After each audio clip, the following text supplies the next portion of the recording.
You're listening to the Effective Statistician podcast, a weekly podcast with Alexander Schacht and Benjamin Pieske, designed to help you reach your potential, lead great science, and serve patients without becoming overwhelmed by work. Today I'm talking with Jenny Devenport about the role of publications and how you create really outstanding these in the launch and lifecycle space.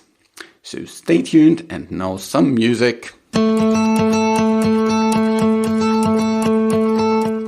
Jenny and I created the special interest group for people that are interested to help move forward the launch and lifecycle space. If you're interested in that or interested in one of the many other special interest groups that PSI and FSPI have, then head over to psiweb.org, where you will find all the different groups and how to connect. So, of course, for this group, Launch and Lifecycle, which is really about medical affairs, HDA, real-world data, all these kind of different things, but with a really heavy emphasis on medical affairs, just connect with me, and then I can bring you onto this group. So, like this, there's a lot of further offerings at PSI. Head over to psiweb.org and there learn about the 6 and lots of the other things. Welcome to another episode of The Effective Statistician, and today I'm talking again with Jenny. How are you doing today, Jenny? I'm doing great. How are you? Very good. It's a bright, sunny day, early May, as we are recording this. And this kind of, bright, sunny day really kind of hopefully sheds some light on what we are discussing today, because it's a really, really important topic. We are talking about publications and the role of the statisticians today. And let's start a little bit with kind of why actually publications? Why is it actually important? Jenny, what's your point on that? When we were all still in university and in academia, we knew the importance of publications in terms of sharing scientific knowledge with our colleagues to encourage debate and to encourage progress in science. And in fact, when you move to industry, that is no less an important mission, is to share with other scientists what you have done to help advance the field. And of course, that peer review process adds some credibility to your work. And it enables kind of a number of functions work after that by having that scientific publication that they can cite. This is a really important part of sharing with the world what you have done and what you know, so that people can move from there and can make decisions from there and can take next steps from there, whether it's deciding how to operate in their clinical practice to deciding what potential medicines to investigate next. I think it's also there to help with transparency, so that there's nothing hidden and it's clear kind of what was actually done and what was planned and what was not done as planned, because things have changed. I think that is really important. And through this publication process, we also build trust. We build trust with stakeholders externally. That is really important. And it's interesting, that dialogue piece, my understanding, at least from some sources, is why journals began. To begin with, that in about 1685, somebody started a journal to get scientists to talk to each other. And so I think this dialogue has continued for hundreds of years now and is still important today. Yeah. Initially, publications were basically letters of scientists that their results to each other and to get feedback and comments on it. It's the same now. Once you have published something, other people can then use it for their research, for their meta-analysis, for their systematic literature review, and all these kind of different things. And so it's really important that the quality of the publication enables that.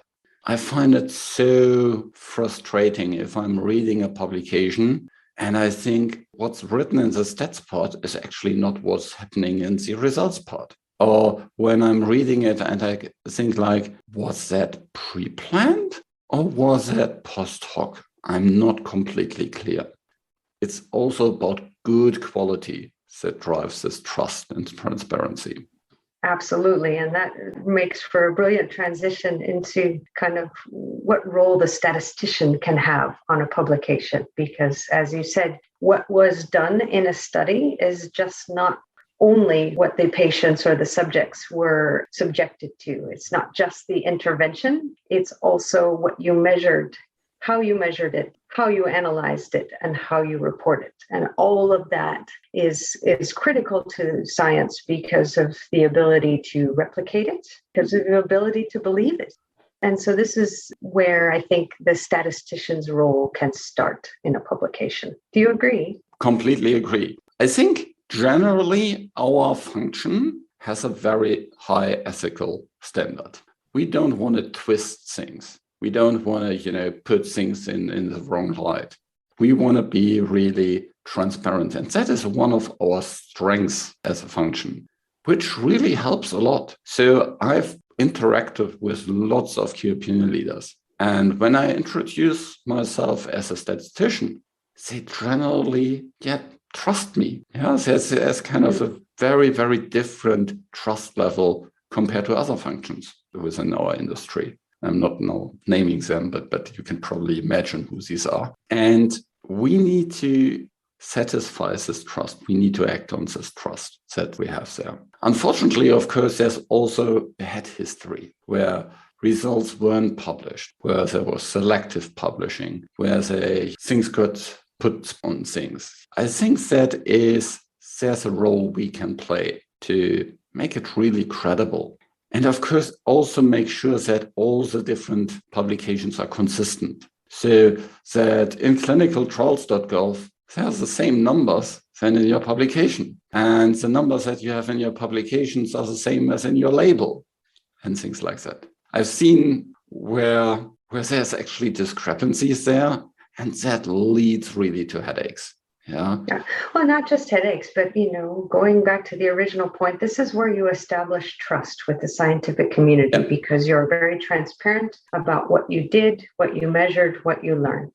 Mm-hmm. And when there's these inconsistencies between different sources of information, it can erode that trust. And so that is one of the responsibilities of the statistician that we take very seriously, is to make sure that we explain very well what we've done, what we've learned, and what that means. It is both rewarding, trust building, and a lot of fun to work with the medics to show how the clinical conclusions are representative or consistent with what the statistical results are.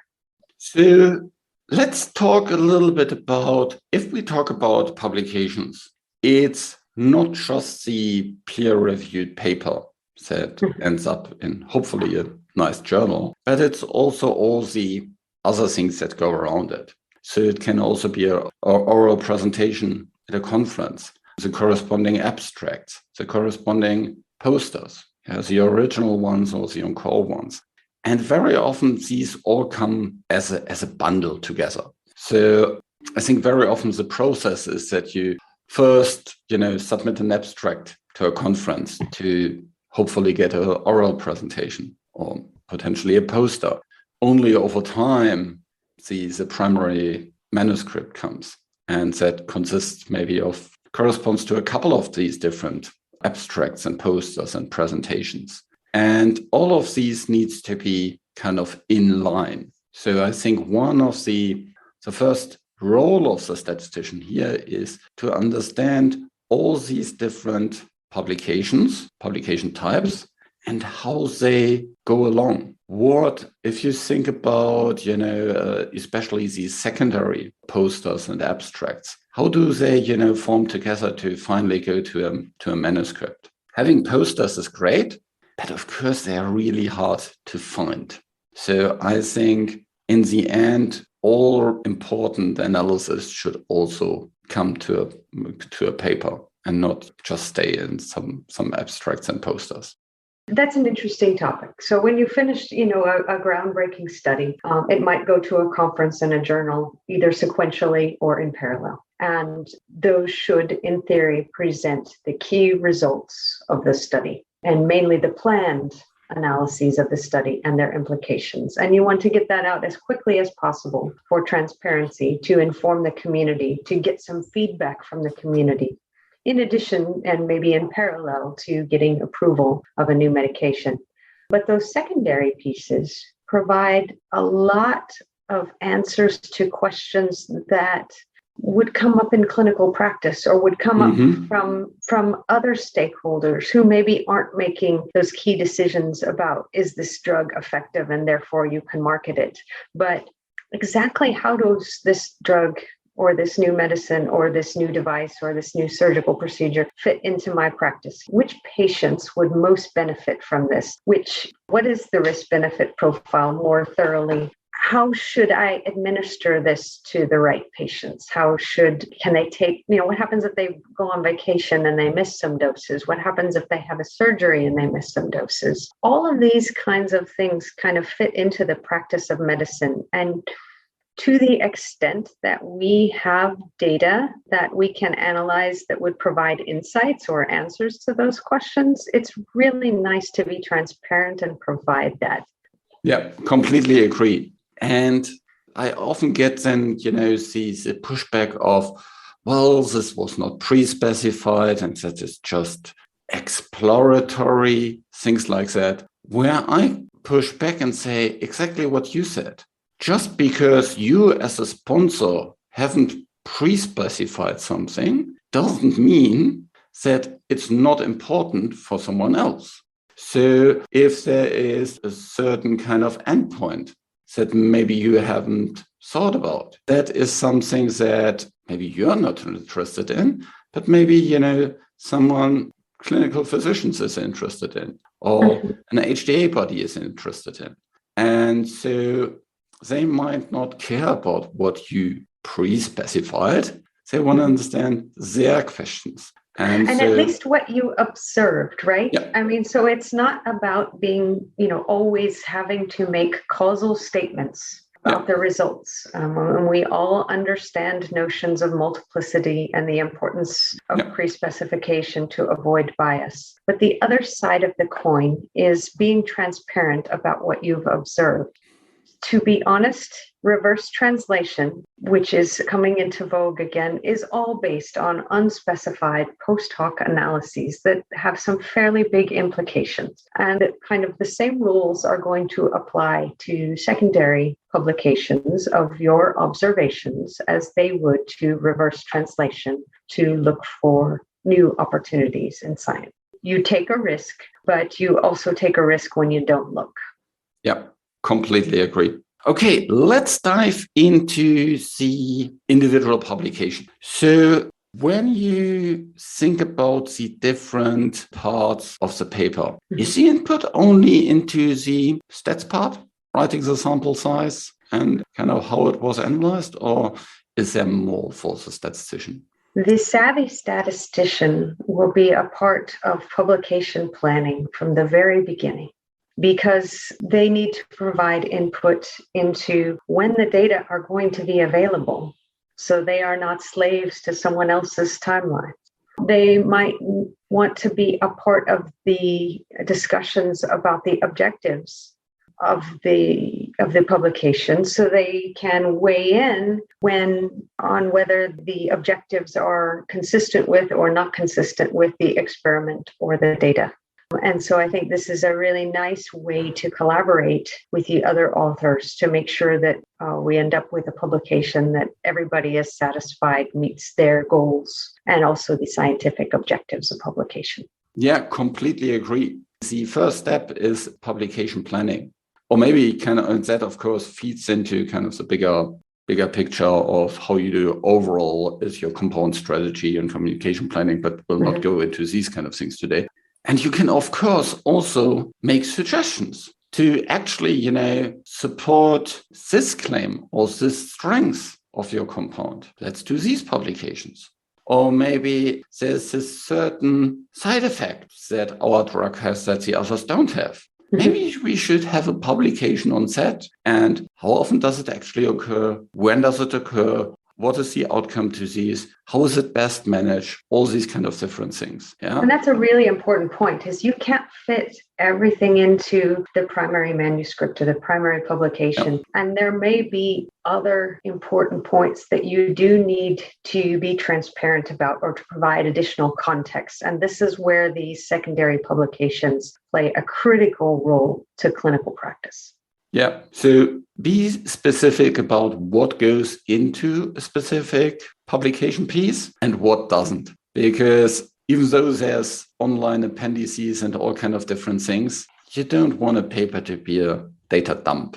And even more, not a poster to be a data dump, which I've seen far too often. But just to get it published, we pull lots of tables in there. So, but once we have done with, the strategy and we are clear on kind of what is in this publication, what's the next step there for you? So if we've planned the strategy for a study and we have our primary manuscript and we have some potential ideas for secondary manuscripts, I think, again, it's worth making sure that all of the potential authors are on the same page with the key messages and understand the data that needs to be presented. Because if you don't have those negotiations up front, the review process and kind of sign-off process is going to be much more difficult. As a statistician, you need to decide what's critical for you in terms of how much to disclose, appreciating that this is not usually a statistical dissertation. This is a paper for a medical community. And so there are some statistical details that might best be in an online appendix, or read with a QR code, or published in a separate methods paper that can be cited in your manuscript. And so I think it's important when you agree on what sections you're going to write and what sections the medics are going to write, you still keep in mind who is that target audience. Completely agree. I love your point in terms of getting all the authors on the same page. If you're clear on kind of what are the three key takeaways that we want to have with this paper, let's say, and maybe it's 4 or 5, but what is really kind of the most important story that helps immensely to get everybody on the same page? Because then you don't get into these sidetrack discussions where people think, well, actually, I wanted to have this in the paper. No, I thought we wanted to have this in the paper. That can especially happen if you have these kind of placeholder titles or, very, very short titles. I've seen titles like, well, this is a paper about functioning. And of course, that can mean anything and everything. Or this is this paper about this endpoint or this questionnaire. That also can mean everything and anything. So being very, very clear on what you want to accomplish, be clear on this goal makes a huge difference. Yeah, it's like in our everyday life. Yeah, if we are not clear on what we want to accomplish, be it a meeting, an email, a workshop, we'll not get everybody on the same page. Definitely. I think another important point for the statistician in terms of getting everyone on the same page is if there is anything tricky about the data or tricky about the methods. And an example I often see is non-inferiority designs have an impact on what you can say and what you cannot say. It's good to kind of establish those boundaries, at the outset. Yep. Or you're going to be answering the same questions over and over again. And so if you can set those boundaries early and in writing, and then have those to refer to when you get questions, it can make everybody feel a lot better, like they've gotten to understand, why there are certain limitations on what you can and cannot say, and why there are certain advantages to those limitations. You will really understand the context better if you set those expectations up front. Completely agree. Okay, so now we have all the authors on the same page. They all understand what the data can say, what actually the data is, what you can say with it, what you can't say with it, what exactly the story is. What are then kind of the next steps for the statistician? I think it's really important for the statistician, to know what sections they're going to write versus what sections a medical writer, for example, might write. I think it's important for the statistician to consider how they're going to present the data in a publication versus a CSR. We have a rich tradition in the pharmaceutical industry for making some very ugly tables and graphs that are very consistent and kind of appropriate for a hard-working health authority reviewer and are not really formatted or appropriate for a medical audience that is not willing to study the data or study an ugly table. And if they have questions, go to the individual data all of the time. I guess that's becoming more common, but really that is not the norm. And so you really have to think about what is the most effective way I could present these data in a table or a figure so that somebody could look at that presentation for less than 15 seconds and understand the message. I love it. Actually, I've even, used a specific figure as kind of the origin for publications, where you start with, okay, this is our key results. This is our key figure that we want to convey. What do we need to, what does need to go together with this figure to make it a paper? Because, maybe it's 2 figures or 3 figures. Yeah, but what are the kind of key, most important results?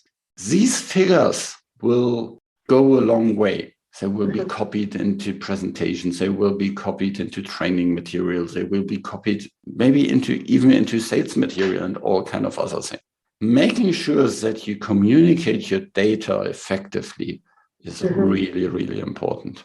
I think also, in the context where you're trying to understand a particularly unusual result, the first figure you come up with that helps you understand the data might be something that's extremely detailed and it gives you the answer, but you have to study it for a long time. So once you know the answer, it might be time to simplify.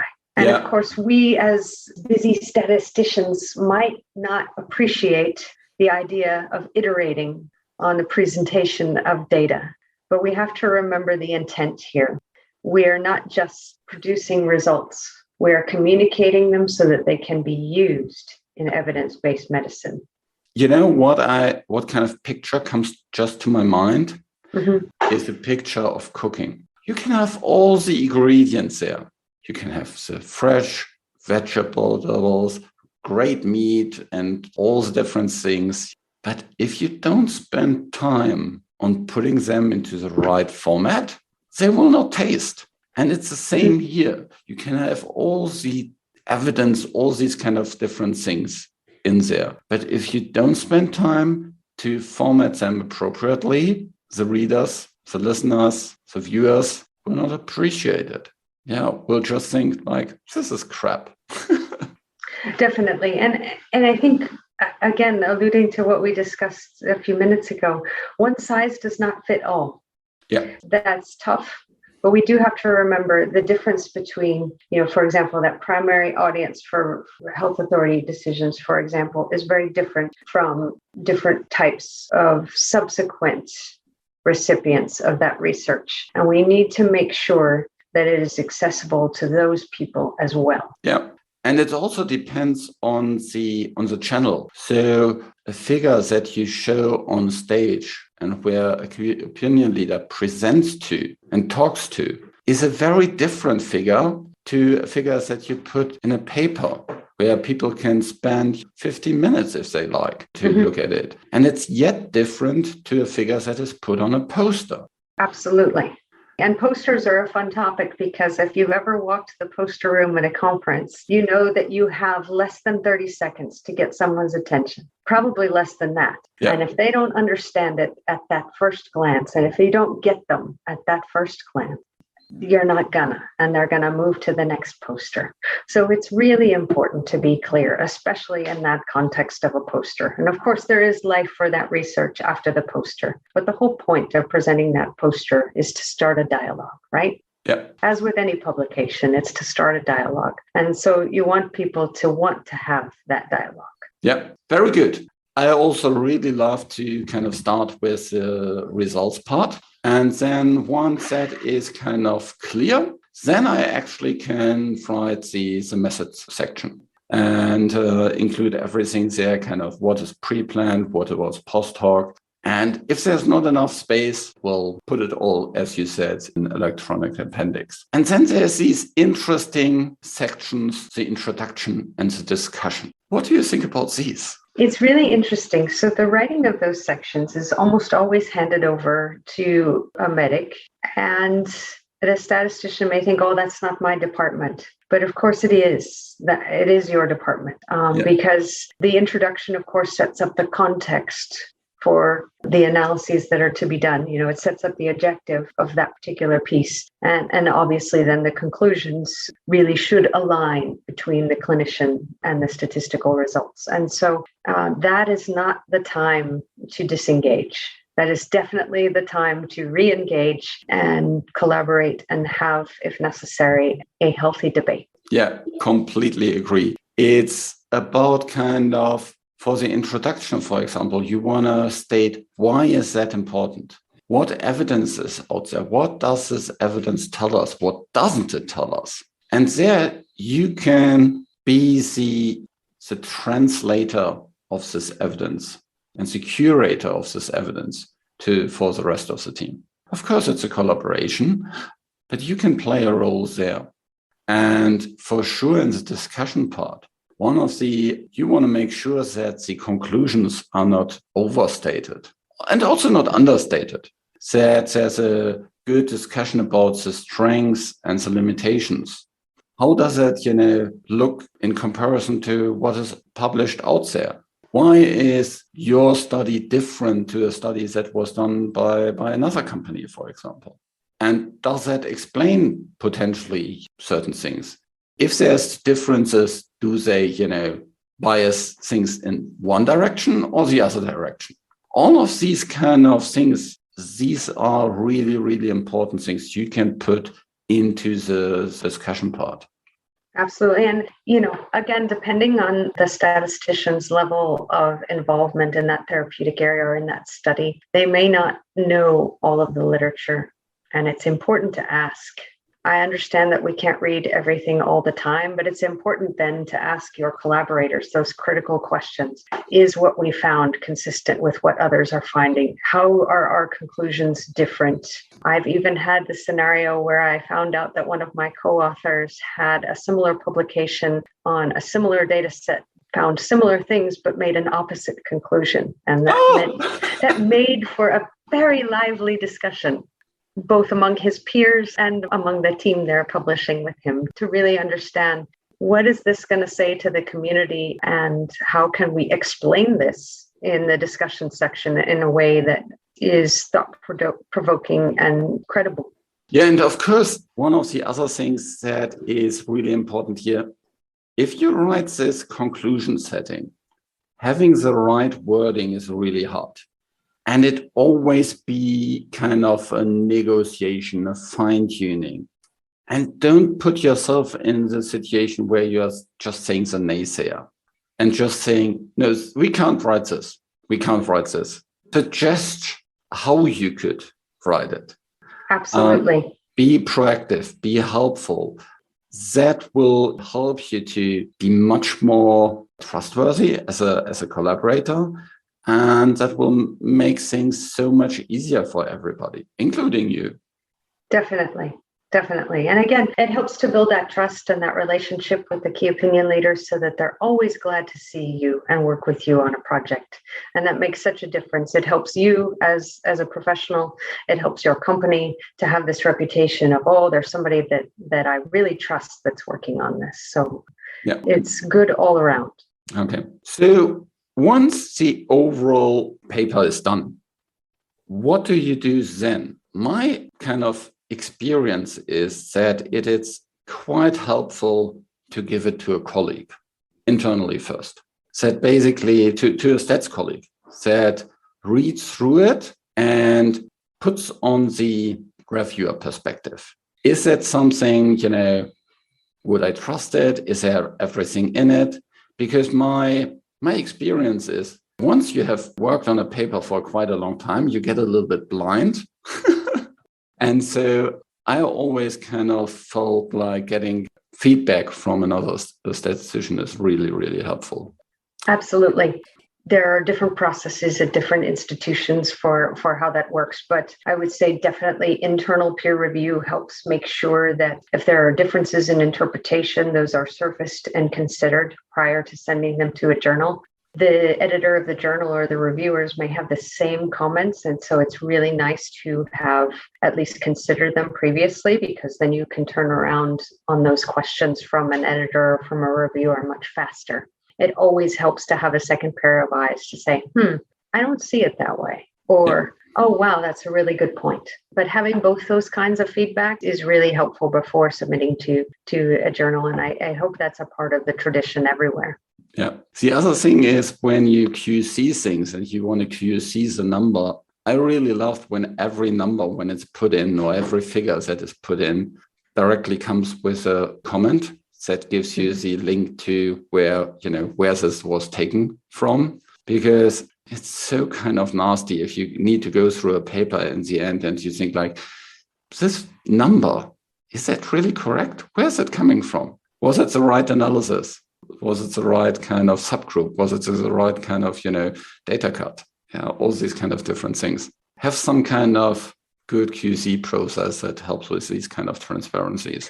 Absolutely. And make sure that happens before it goes out the door, one last look before it goes out the door, because it's amazing with, a lot of authors, as there are on many medical papers, how many things can wander in at the last minute.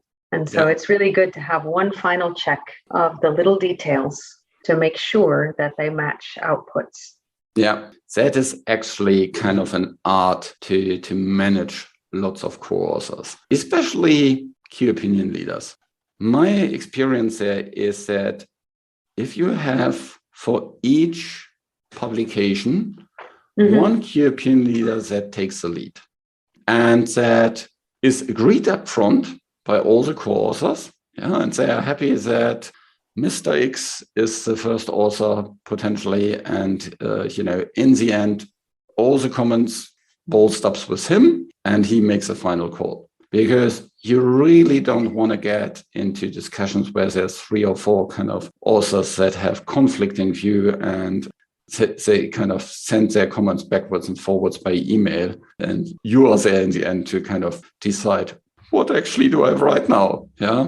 It's much better if you have your opinion leaders that helps you on kind of then solving these disagreements. Definitely. I think also, the ICJME, is that right? I might have the acronym wrong, but a lot of the medical journals have a standard for who meets authorship criteria versus who needs to be acknowledged. And I think that helps simplify some of the authorship discussions. Yeah, and have these before you actually start with writing. Absolutely, particularly, first and last author. What's your take on where the statistician should be or should expect to be on different types of publications? So first is it's important that at least one statistician is there as an author. Second is I don't mind if there's more than one statistician, but everyone should have a meaningful contribution to it. Not just because one number, one figure is from me, that doesn't make you an author. Then I think usually I don't care so much where the statistician sit. So when I was the only statistician on it, I didn't really care. It's clear that I'm the statistician on it. Everybody knows what my contribution is. Generally, I think very key opinion leaders takes the first or the last position for various reasons. One is that, it just gives very often more credibility to the readers. But I've also seen statisticians being the lead or the senior author on something. But usually these would be more kind of secondary manuscripts where there was something like a really kind of key methodological new thing or something really new advanced was done. And I think, one of the things is authorship is, of course, it's also kind of a reward and a recognition, but it's also a responsibility. And so just because you've written the CSR doesn't mean you're an author. Because as an author, you also need to input You need to work on it. You need to approve it in the end. And if you don't have time for that, then better step back as being also. Yes. Yeah, no, and I think it's really important, no matter where your name is on the publication, you should be able to talk about it. You should be able to explain it. Often the description is defend it. Of course, as a statistician, we always like to explain it. But again, I think your ability to explain it makes your contribution evident. And so in the old days, in academia, maybe it was really relevant where your name was. I think now in these modern times, that's less important, particularly considering that you're the statistician and not the physician. When I, for example, look into CVs of people that apply in my team, I don't really care where they sit because I know what the rules are and how that is done. For me, much more important is that you get a really, really good feedback from all the people that you work on this publication. So that you have built a really good relationship with the key opinion leaders that are on it, that you have a really, really good relationship with the primary medical writer that is sitting on it, the key internal physician scientist that works on it, these kind of things. For me, when I think about such publications, it was always helpful to have the main physician, the main medical writer, and the main statistician, these three people together. And if they work closely together and drive things forward, things are so much faster and easier. Definitely. If one of them kind of steps out or is not really engaged, you usually have a problem. Yes, it causes huge delays and could even impact the quality. Yeah, completely agree. So now we have submitted the paper. That's not the end. Never. Now the famous journal ping pong starts. So what's your experience with peer review comments from the journal? I think I have never in my career submitted a paper that has just been accepted on the first try. I've won. Okay, you have one of the hundreds. Yeah. So it's not common. I think we need to expect that the journal is going to have questions, and that's an important part of the process. And for the most part, those questions give you the opportunity to make your publication even better. Yeah. And so you shouldn't view those solely as a burden, even if there are individual comments that you disagree with. The ultimate intent is to make sure that your publication meets a certain quality standard and a certain interpretability standard. And so I think we need to understand that that's a normal part of the process. Of course, if you're dealing with a really top-tier journal, the editors may expect a lot more deference to the reviewers' comments than other journals. So you have to consider how hard you want to fight back. Yep, pick your fights. Sometimes it's really good to just say we've taken this into account and we have changed the wording here, and here, and it now reads XYZ. Maybe it's not a big deal, but at least you have acknowledged these things. And very often this people will just go through it and say, have they appreciated what I said? If they do, and see that very often makes or break it. Absolutely. And we just have to remember, like with any process that has feedback built in, you need to show that you've considered the feedback. There are going to be times when you get a rejection. Is that the time to quit?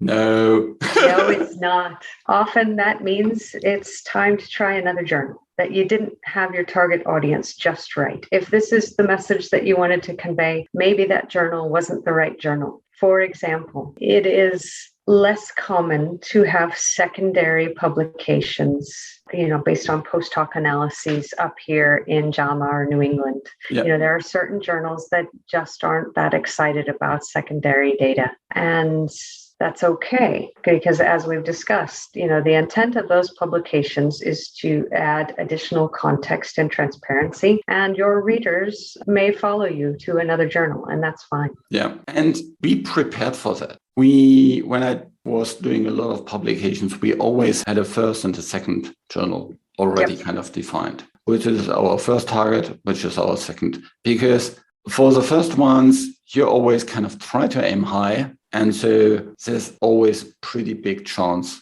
of you getting rejected. And so be prepared for that, and that takes us into account in terms of your timelines and everything. Absolutely. I think also a factor, in addition to the prestige, is how important is it to get the information out into a public domain. Yeah. And so, during COVID, we saw a lot of preprints come out. Yeah. But I think the other strategy in terms of journal selection, even if you're considering various top tier journals, is to look at which one has the fastest review time, so that if you get a no, you can move on quickly. Yeah, that is one thing. Or you just say, we want, rather than having some more kind of prestigious journal, we want to get it published fast. So we go to maybe a second tier journal where we have a much higher chance of getting it published directly. Yeah. Absolutely. So that is really important. And then, being on top of these peer reviews and getting them out of the door really, really fast is really helpful. I've very often kind of sitting next to physician and the medical writer. We would go through all the different comments and we would say, okay, medical writer takes this comment, physician takes this comment, statistician takes this comment. And then, you directly kind of get back to it and have it done really, really fast. Absolutely. And to everyone's satisfaction, because it's a very transparent process and you kind of agree on the strategy. So it makes it a success. Awesome. That was a great discussion about publication. We talked about why are publications important. We talked about the roles they play in the overall process. And even more important, we played about the role you as a statistician can play in this process. And that it's much more than providing the tables. You can be fully integrated from start to finish. Thanks so much, Jenny. Any final point you want to give to the reader, to the listener here? I think, yes. I just want to encourage statisticians to be a part, sharing the story of their work, and to appreciate that not only are you contributing to science, but you are building up your reputation as an excellent statistician. Awesome. Thanks so much. Thank you.